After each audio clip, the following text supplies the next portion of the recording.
The Mayo Experience. Mayo Experience. Mayo Experience. Mayo Experience. Experience. Welcome to the Pat Mayo Experience. Change of pace on the Pat Mayo Experience. Today we're talking college basketball. March Madness is coming up. I need to re-up on the college basketball season. This is what I do every year. I don't know anything about it. I don't watch it. But then I talk to all these people who do know a lot of stuff because I started as a seed. And I gather all this information and I grow. If anyone who watched the March Madness bracket pick'em pool last year and entered that bracket into their pool, they probably won. That doesn't happen every single year, but it's nice to know that every once in a while I can fluke out with some good information. So joining me today, the host of the brand new Fade the Noise podcast, it's Brad Evans. What's going on? Tell people about the podcast, how it works. I've been listening to it and winning, especially after a 5-0 night. That's really nice. Yeah. But I am so big, and it's not really my style, but I keep encouraging people to have like 10-minute podcasts, 5-minute podcasts. They're easy to digest. Everyone will listen to it. And you've done it. Like you're cornering the market. You and JJ on the 10-minute pods. Yeah, JJ more on the fantasy side of things. We're going to branch out more into fantasy, but specifically right now, it is a 5-pick per podcast layout. And I do it with my buddy Nate Lundy. We've got the voice from ESPN Radio, a guy who's a master in voiceover. He's involved as a disembodied voice, and it moves, man. It clips along. You're right. We were an unblemished 5-0 against the spread earlier this week on one of our pods, 10-1-1 so far, ATS in college basketball. Not so great in the NBA or the NHL, but, we feel that this short form space, the podcast arena, is relatively new. You don't have to listen to this at 1.5x or 2x just to get through it, like a 50-minute or hour-long pod. We want this to be short. We want it to be sweet. And we want it to be actionable and create a rhythm, a heartbeat for our audience out there so they come back to it almost every single day. So we're going to be doing this throughout the NCAA Tournament. We're going to be doing it year-round. We're going to be covering myriad sports. We'll cover baseball, whether it's totals, whether it's picks against the run line, whether it's a player prop. We'll do that for the NFL as well. As I mentioned, we dabble right now in the NBA and NHL, but our primary focus in the month of March, of course, is the NCAA Tournament. So check out the Fade the Noise podcast wherever you download and listen to your podcast and give us some feedback. We greatly appreciate it. Yeah, one thing people can go do, even if you don't leave a review, just go quickly rate it 5 stars, and then you can go leave a review. And listen, Brad's one thing. Like, he doesn't need everyone out there rating and reviewing his stuff. He doesn't need to pay people, but I will. So what you do, if you want to get into a draw for 100 DraftKings dollars, is subscribe to the Pat Mayo Experience podcast, audio-wise, leave a 5-star review, DraftKings handle, and something you like about this show, and boom, you're in the draw. You want to get in the video version of this? Smash the like button, leave your DraftKings handle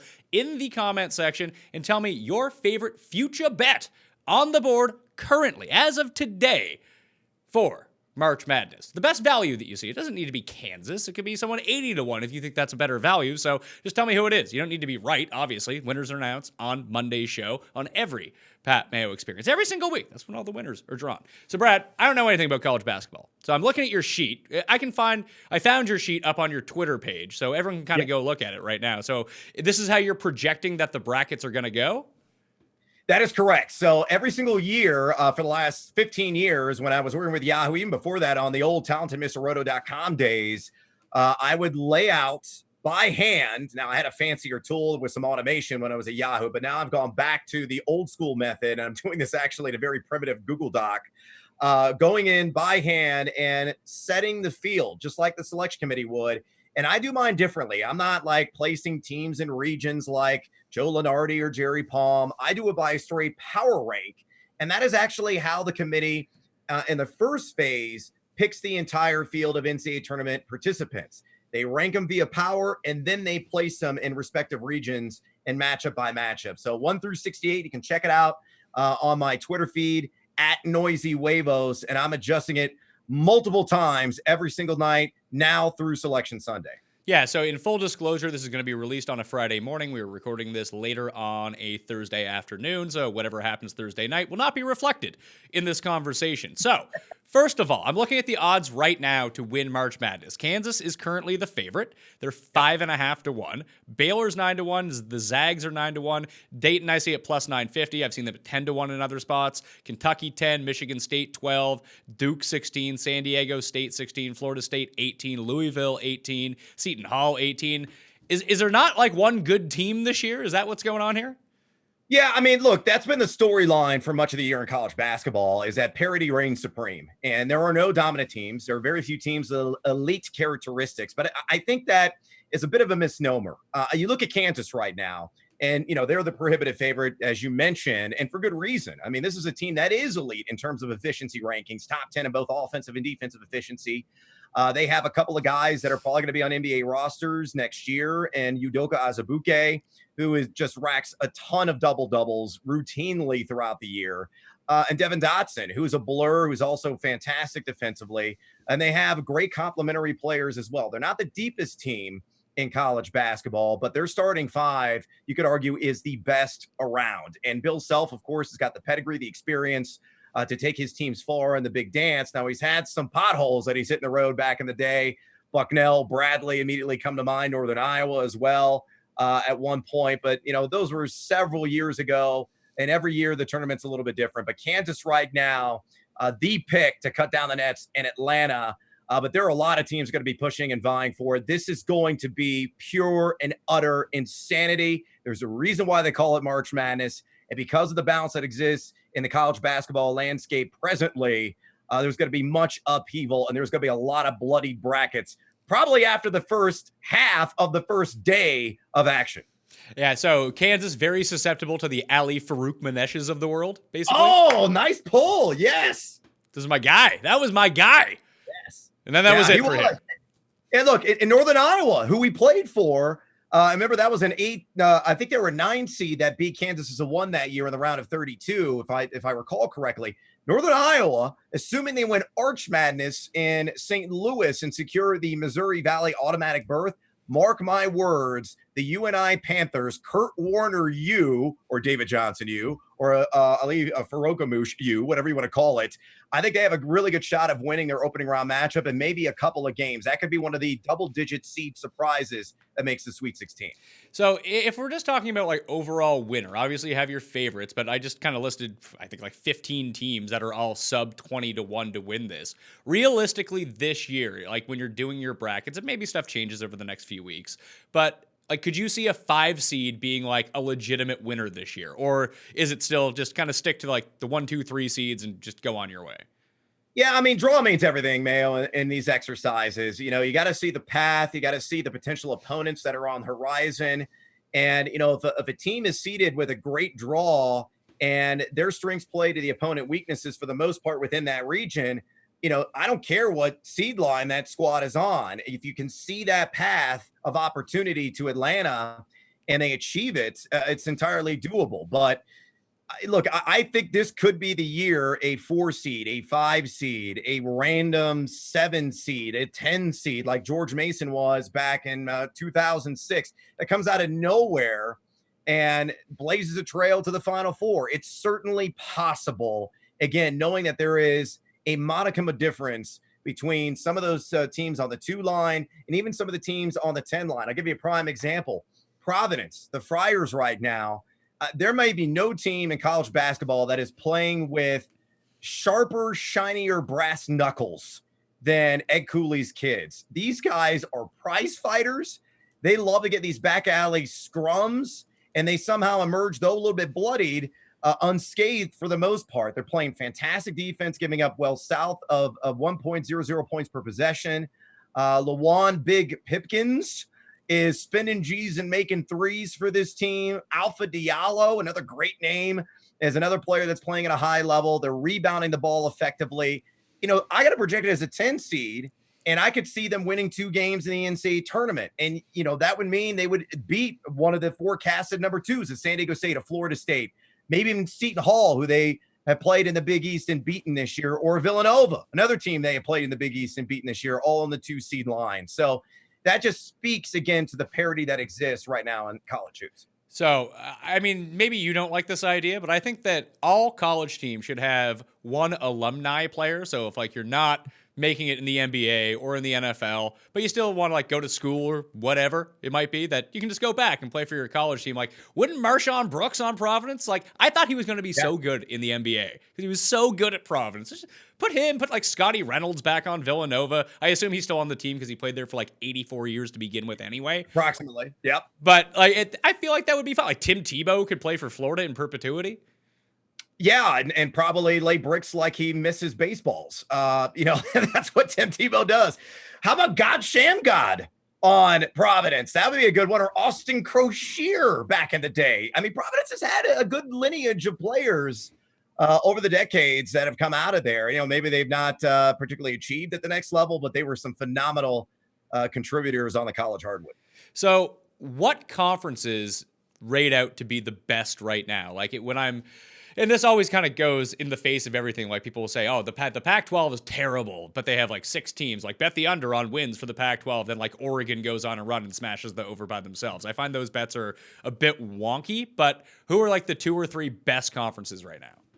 Well, I think the Big Ten is in a class by itself. And I'm not saying that with bias as a diehard University of Illinois fan and somebody that religiously watches my guy, Stephen Bardo and company on the Big Ten Network. But this conference, man, has been rock'em sock'em robots. They have bloodied each other up. And Maryland, you can just look at their resume. I mean, this is a team that was cruising up until the Michigan State Buzzsaw game.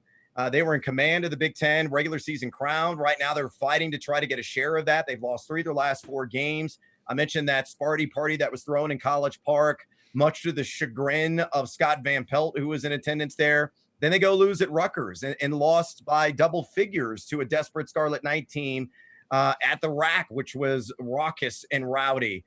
They lost to Ohio State, who has suddenly done an about face after really, stepping on a rake early on in Big Ten play. They're looking dangerous as a projected 4 seed. So, the Big Ten, everybody will follow this narrative of, well, they beat each other up in the regular season. They're going to go out there. They're going to be too tired. They're going to be too exhausted, and they're going to fail in the NCAA tournament.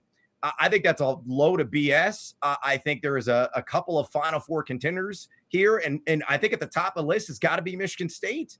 I mean, Michigan State was the predominant number 1 team, according to voters in the AP poll back in November. Everybody expected them to be at the top of the ladder in the Big Ten. Now they're tied for the lead right now. They've had some rough spots in between, but this team, like we see every year, it's a rite of spring, the snow melting, the grass greening, the birds chirping, and Tom Izzo's teams playing peak basketball. That is a mantra of Michigan State that has been a part of this identity under Tom Izzo for decades, and it's following suit once again. Cassius Winston and company, and they got a great name in Rocket Watts, who has been that X factor, really elevating his offensive game as a whole.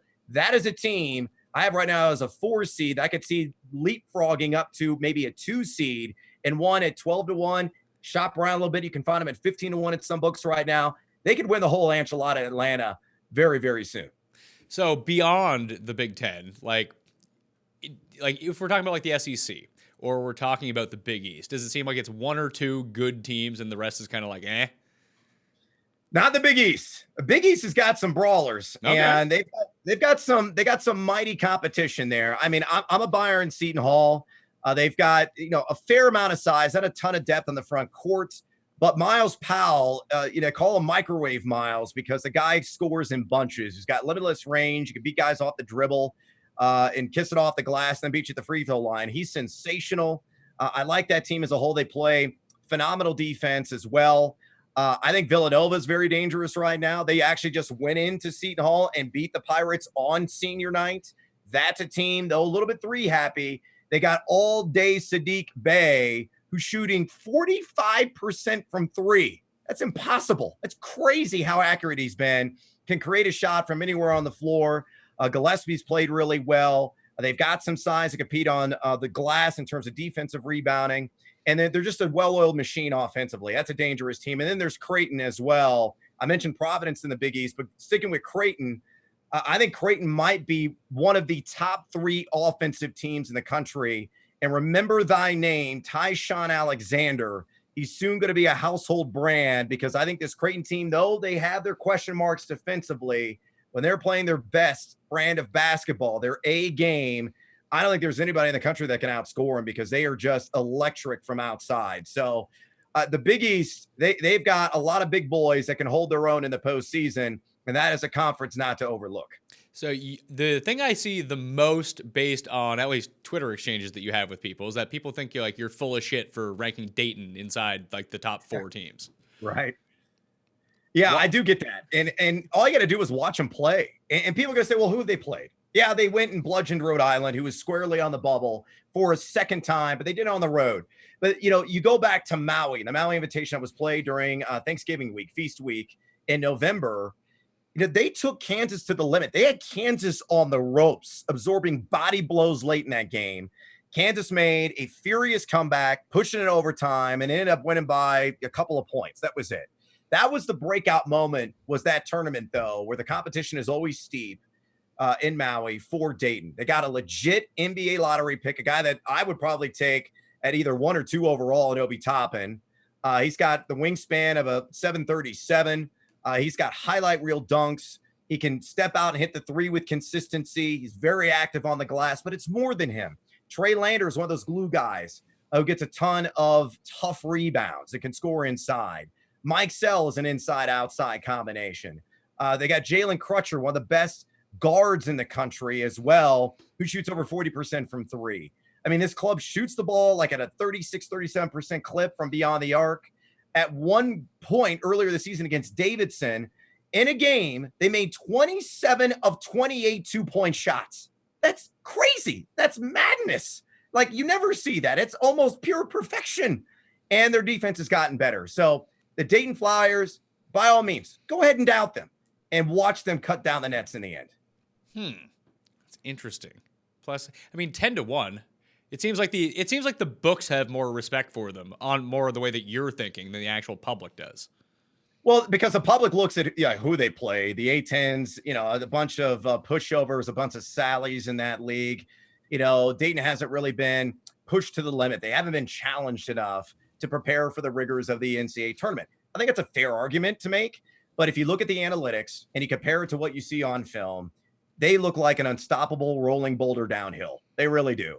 And then one other factor here to consider is this, and this is something I actually wrote about, Mayo, and I'm going to have it free to all of my followers on Twitter on Selection Sunday night. I'm going to release this to the masses, my Bracket Flames column. They used to write for Yahoo Sports, and now I'm just writing in a Google Doc, and I'm going to share with everybody. There was a lot of tragedy that occurred in Dayton in 2019. They had a shooting that killed, nearly 20 people at Ned Pepper's bar senselessly. They had a tornado outbreak that destroyed over 200 buildings in and throughout the Dayton area. We saw the damage recently what went on in Nashville. I mean, this is a community that's been in deep pain, and they've been really rallying around this Dayton club. And I think there is an inspiring story here where, Dayton is playing with a great deal of pride for this city that's been in ruin and has dealt with all this heartbreak. And that's something you can't quantify, but is a motivational factor. I do want to talk about defenses for a second, because it seems like if there's going to be a team that goes on sort of an unexpected run, be it like a 6 seed, a 7 seed, a 9 seed, it kind of works one in 2 ways. One, they just start making threes and all of their free throws, and that doesn't stop until they finally get knocked out in the Elite 8 or the Final 4, whatever it might be. But these strong defensive teams, it's sort of like the Michigan State mantra every single year. It's like, well, they're not that good this year, but they're going to play press D and they're just going to screw everyone up. And they've been there so many times as a college that, if they have some of these veterans around, that they know what's going on. They're not going to fold under the pressure of a good defense coming at them as well. And when you can apply that pressure, it just leads to mistakes. Who are the best defenses in the country right now? Well, Virginia's number 1 in the nation adjusted defensive efficiency. Now, they're one of the worst offensive teams in the country. They make you want to vomit when you watch them try to set up their offense and execute it. But they're never out of a game. Most of the margins of victories that they had are within 2 to 6 points, and even margins of losses they've had is within that same range. They don't get blown out. They play at the slowest pace of any team in the country right now as well. So they're going to try to beat you in a half-court setting, set up that pack line defense and asphyxiate you until you can't breathe anymore. I mean, that is their MO. But again, can they put ball in a basket? Can Diakite? Can Kihei Clark? Can some of these guys Huff, score consistently to get them onto the next round? That's a tough question to answer, but that's a dangerous team and a tough draw in the opening round just because of the way they play and their style of play overall. Kansas is number 2 in that category. As I mentioned, they're also elites in terms of offensive efficiency. This is why Kansas is the favorite right now, according to sports books. Baylor is an excellent defensive team, but they've had offensive outages at times, and they will go to zone. And if you face a good 3-point shooting team, doesn't matter how well you zone them, they can, break you from distance. So that could be problematic for them. San Diego State, fantastic defensive team as well. They really body you up. If they get Mensah back, their big man in the middle, and he's playing at a high level, that team could be really dangerous because of their ability to play defense. Texas Tech, another one that really puts a stranglehold on you on the offensive end. They had their issues, though, putting ball in the basket in their own right. They have the talent that's there, but that's a team I could see overachieving as a potential double-digit seed. I mentioned Providence being high up there, Florida State as well. So, it's really interesting that you brought up defense. It usually does mean you're always in a game, but it's the offensive balance that you need to have to survive and advance deep in the postseason. Well, I would think, too, that all these defensive teams, if you can ever get them, like if Virginia makes it through, let's say they're a 7 seed and they make it through to the second round, they're going up against the 2. They're going to be underdogs in that game. But it would strike me as any time that they're more than like 2.5-point underdogs, just take the points. Oh, yeah, definitely take the points. And, there's going to be instances where if, let's say they win 1 or 2 games, or even their first game. I've got Virginia projected as a 7 seed right now. So let's just assume that they would face the 2 seed, assuming the 2 seed would dispense the 15 seed in the opening round matchup. In a 2-7 scenario with Virginia, if they're catching 5-6 points, cha-ching, cash that ticket on the Cavs. They're going to keep it close. It's going to be a nail biter in the end. And I would not be at all surprised if they end up covering the spread. They have been very consistent in that regard. And the other area where Virginia's been very consistent, unders, naturally.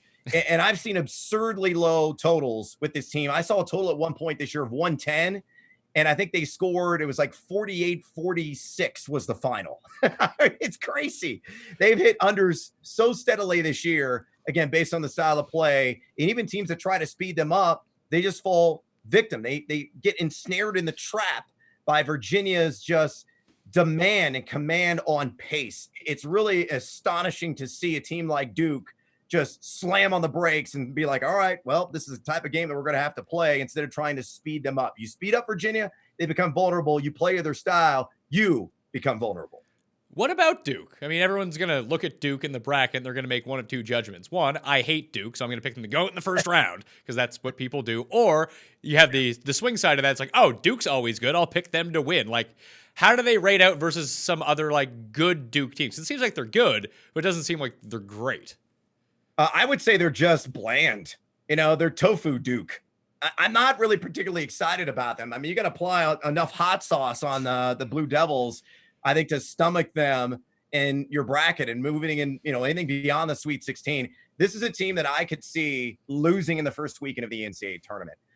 Look, Vernon Carey is one of the front runners for ACC Player of the Year. He's probably the best freshman big man in the country. It's going to make himself millions here in short order in the NBA. He's a stud in the making. There's no doubt in my mind. Trey Jones is a phenomenal point guard, one of the best all-ball defenders in college basketball, but they have not had a consistent 3rd or 4th scorer. Who's going to rise to the occasion? Is it going to be Matthew Hurt? Is it going to be a Cassius Stanley? Is it going to be even Alex O'Connell or Wendell Moore? One of these guys got to step up and chip in on a night in, night out basis, at least, 11 to 13 points. Duke has struggled with turnovers at times this season.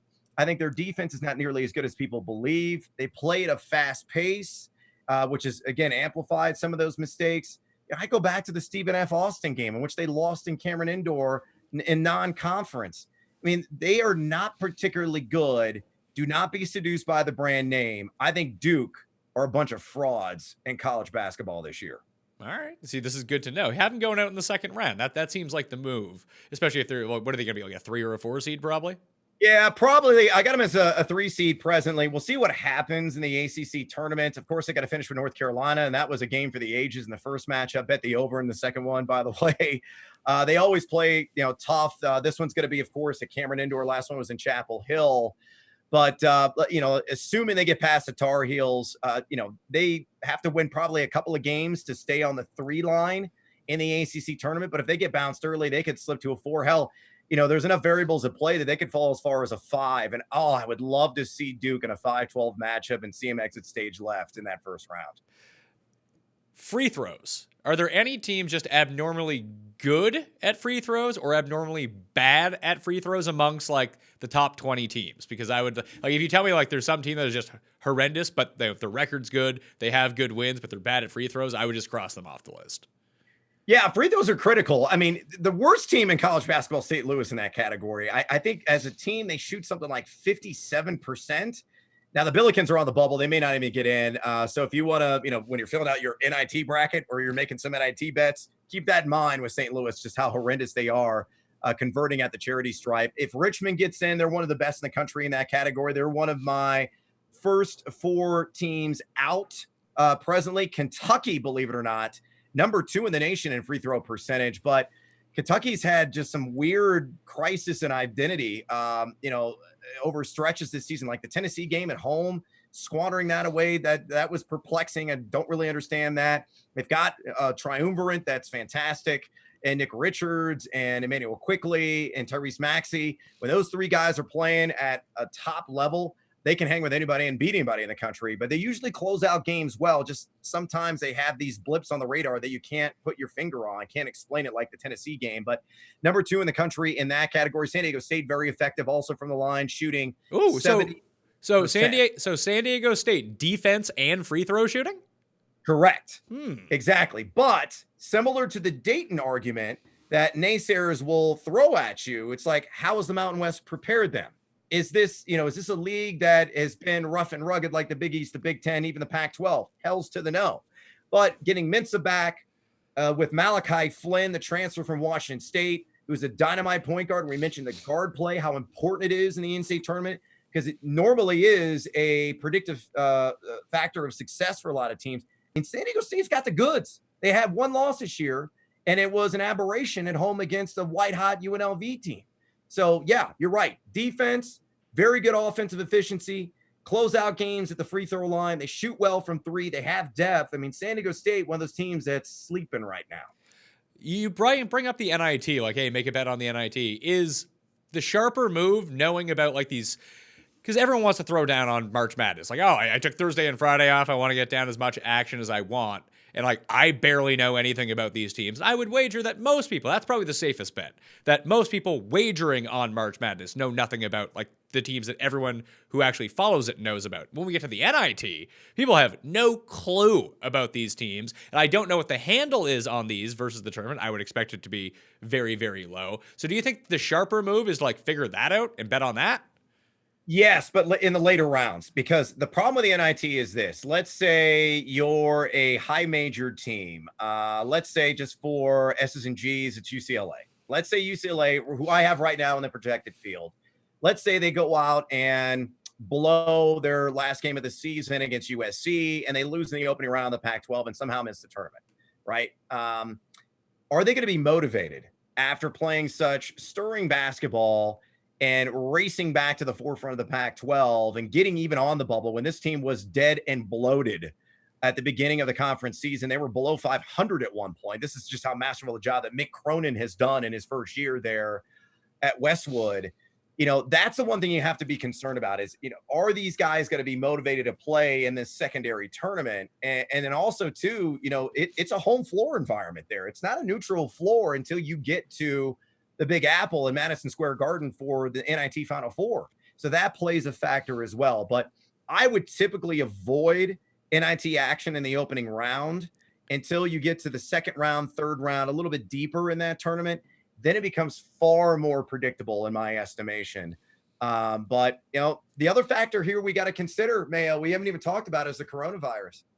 No BS. The NCAA has a contingency plan in place where if this thing becomes more widespread, they may be playing games in empty stadiums in the NCAA tournament. And that would really shake up things from a betting standpoint. Now, you have contingency plans in place. I saw that Italy and all of their sporting events have basically canceled attendance to games, at least through like the first week of April, I think that it is. So like all these soccer matches just are going to be like the Undertaker Mankind Boiler Room Brawl from like 1998. Like there's going to be no crowd. And it works out great for content purposes. They can like play 3 of these soccer games in one day and just release them whenever. No one's going to know the difference. So it makes for easy TV to keep people on schedule if they wanted to go that route. But do you really think that's going to be a thing? Because I don't feel like it is. Maybe I'm just dead wrong on this, but I mean, I think it's impossible to predict right now. It depends how quickly this thing can spread, and it seems to be spreading at a pretty rapid rate throughout the United States. And if the cases really start to increase in specific geographic regions where there are going to be NCAA tournament games, undergoing there, then I think it does raise a red flag. The NCAA could intervene. They could step in and be like, sorry, only family members can come and watch their kids play. And then you're almost going to have this atmosphere like you would have during some of the not as well-known holiday tournaments. Like there's always a couple in Florida that are played every single year, or the one over Christmas break, the Diamond Head Classic that's played on the Big Island. Or no, actually it's on Maui. No, excuse me, Oahu, or Honolulu is the University of Hawaii and their arena. There's nobody there. There's like maybe 50 people in attendance. And it's just got this very odd, cold, stark, eerie feeling. And this would be the biggest stage for college basketball. Just imagine that. I mean, it levels the playing field instantaneously when you don't have the crowd noise there to feed off of and your fans there to feed off of, especially if you're a team that maybe a high seed that was placed in a convenient geographic region where a lot of your fans could travel to, and now there's empty seats. I think you become more vulnerable then to an upset. I mean, that's a really curious take. Do you think that the NCAA would do something like, just as an example, that let's say in New York, then I don't know, who's hosting? Is like Buffalo hosting a region, North Carolina hosting a region this year, wherever the region is. Let's say that. Yeah, Greensboro, North Carolina always has a region, so they're one of them. So let's say that in North Carolina, and I'm not wishing this upon North Carolina, but let's say that there is a higher degree of an outbreak there and people are very concerned and they cancel people from going to the games in that specific region. Do they then have to cancel them in all the regions to make it like a clean playing field? Or is there, they'd be like, no, you can go without fans. We're not going to lose the money on the other places. Oh, I think it's going to be a blanket statement. I mean, if you're going to cancel it in one region, I mean, you got to keep it competitive and fair for all teams involved in the NCAA tournament. So, you just can't say, all right, this one region, because the outbreak is stronger here, we are, canceling all the events for fans, common fans to come in and watch these games. It's something that's going to have to be, followed across the board, again, to apply to competitive fairness. If not, then there's going to be grievances filed by the schools and, maybe even lawsuits. I mean, who the hell knows what could happen? But I think this would be something universal that the NCAA and the committee would have to implement. And it's, honestly, people are going to joke about it and be like, oh yeah, the coronavirus. Yeah, it's just barely the flu, yada, yada, yada, whatever you want to believe in. That's your perspective. But this thing is real and it's impacting people. And they don't want this thing to continue to spread throughout the entire country. And based on the precautions, as you mentioned, in Europe and other parts of the world that are being taken right now, the United States could soon follow suit. And it could start with the March Madness in the NCAA tournament. Yeah, because I was hearing a lot of stuff about the Masters, and people might not go, like they might just say, scrap it. Like right now, they're still planning to have everyone there. It would seem to me that if it was the case where you would have to, if one region was affected, that all regions would have to be affected, that it would have to be severely out of control for them to cancel this. Because I hear the NCAA is not in the business of just losing money. No, but they do have an insurance policy out. So they've already come out and admitted that, because this is their most profitable event every single year, just by the sheer number of games. It's far more profitable than the BCS and the college football playoff and in that area of sports. So for them, this is their cash cow.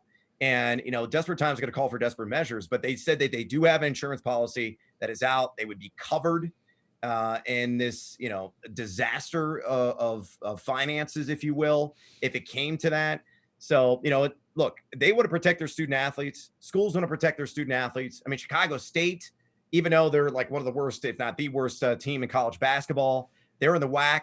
They said, we're not going to travel for the WAC tournament because of the coronavirus. They were the first school to come out and say that. Now, it might have been more of a financial move for them because it's not like they're filling the seats anyway.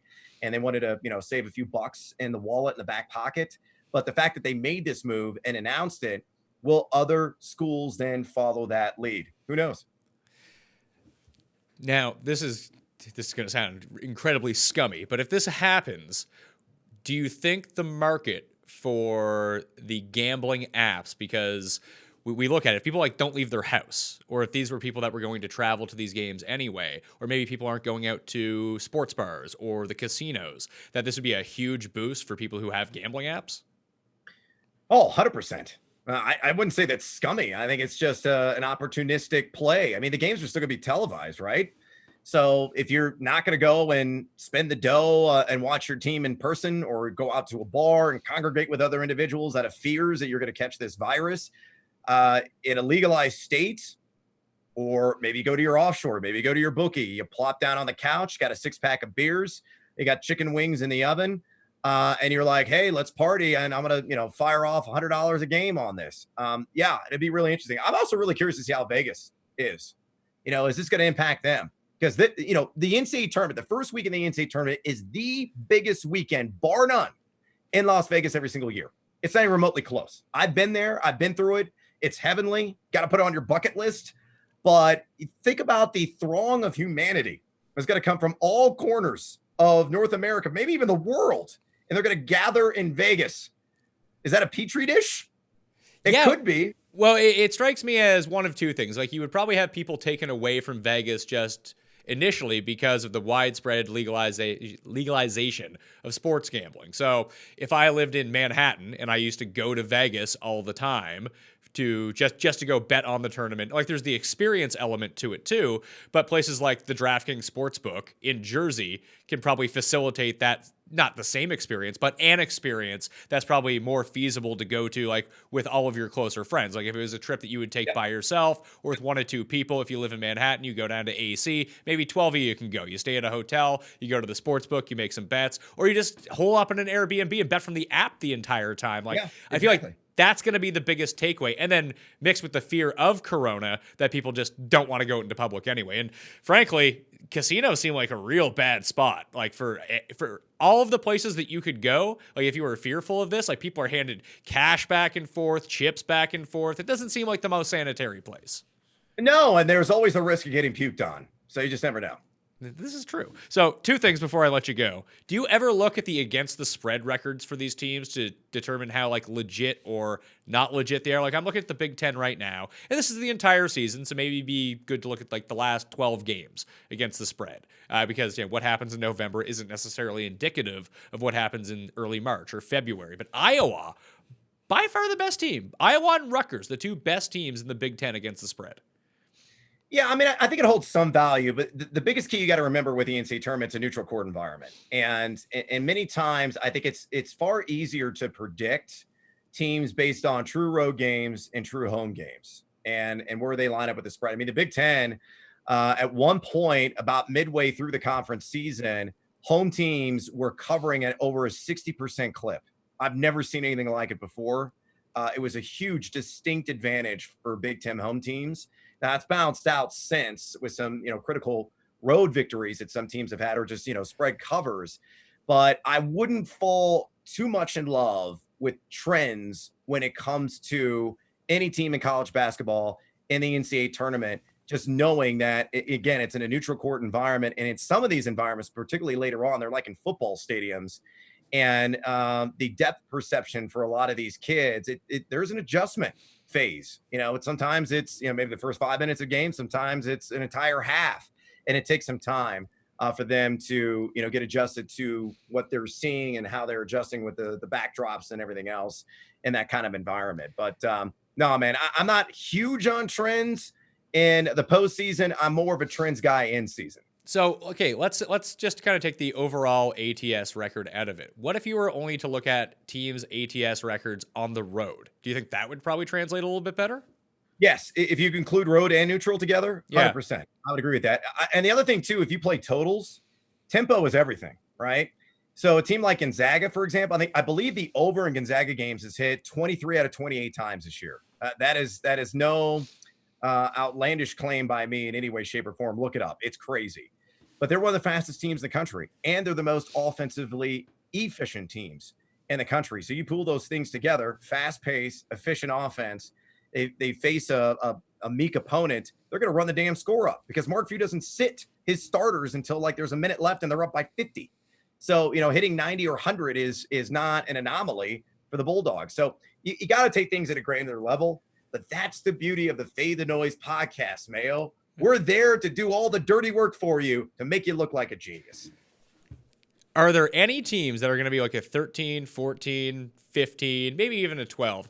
And they run the offense, which basically just is the Bel Air Academy offense, the pass it to Will offense, where they just have one guy who does everything. And it's just like, if he gets hot, they could upset someone. Almost like when CJ McCollum got super hot and he was just unstoppable. Just pass it to CJ. Pass it to CJ and he can win us the game. Are there any guys like that on some of these double-digit seeds, like whether it's someone on North Dakota State or East Tennessee State? Like, are these guys out there that could just swing a game?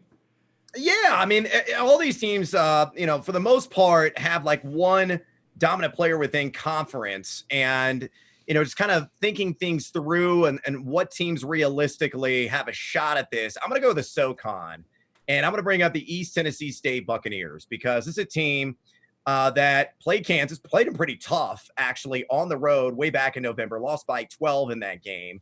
They do have a top 50 quadrant one win, and that was against LSU on the road, and LSU is training to be an 8 seed right now. This is a very good team, very balanced team. Do they have a guy that can get stupid hot? Yeah, his name's Trey Boyd. He's shooting 36.6% from outside. He takes over 30% of the team's shots. And, at times this season, he's caught fire and single-handedly carried this team on his back in certain instances. I mean, you look at the Citadel, he had 25. You look at the Kansas game, he got contained. He only had 9 points in that one. Against LSU, he also had 9 points in that one. So against some of the top competition, he didn't really light it up. But against UNC Greensboro, he had 30 in a game, hit 6 threes. He's one of those X factors that, given his proclivity for knocking down outside shots, he could rise to the occasion and become the next Herald the Show Arsenault from the old Weber State days. So East Tennessee State projected as a 12 seed right now. Name Boyd, Trey Boyd, that dude right there from Memphis, Tennessee. He could be a difference maker. Last thing, best future on the board right now to win it all. Based on what you've said, it sounds like Kentucky or maybe Nova at their odds. Yeah, I didn't hear Creighton on your list. Last I saw, they were like 25 or 30 to 1. 45 to 1, I'm seeing. There it is. That's the team. Now, look, again, they've got defensive inefficiencies, but because their offense is nuclear at times, it's all about, can you stay hot over a 6-game stretch? Creighton certainly possesses that ability. And, if they come out and they're just whizzing fire all over the place, that's a team at 45 to 1. That's easily worth an Andy Jackson or 3 to see if they can get there. Brad Evans at Noisy Huevos on Twitters. Download the Fade the Noise podcast. Comes out every weekday, or is it every day? It's almost every day. We're doing it about 5-6 days a week right now. So we're trying to feed the beast as much as possible because they're a lot of fun to do and they're quick. Rate, review, spread the love on the podcast. Anything else to promote? Nothing. Just follow me on Twitter at Noisy Huevos. And again, I'm going to have a full breakdown. I'm going to send it out via newsletter for free. Every single scouting report for every single NCAA tournament team. As long as I don't go insane between now and then writing all these, it should be out sometime the night of Selection Sunday. All right. Thank you for being on. I told everyone about the giveaways, the $100 giveaway for the audio, the $20 giveaway for the video. I'll have more March Madness coverage coming for you. But honestly, if you want to get the intense March Madness stuff, just subscribe to Brad's show. Come here if you're more of a casual like me. I'll have the experts on, ask all the stupid questions so I look like the dummy so you can seem smart. All right? I'm Pat Mayo. Thanks for watching. I'll see you next time. Mayo experience! Experience!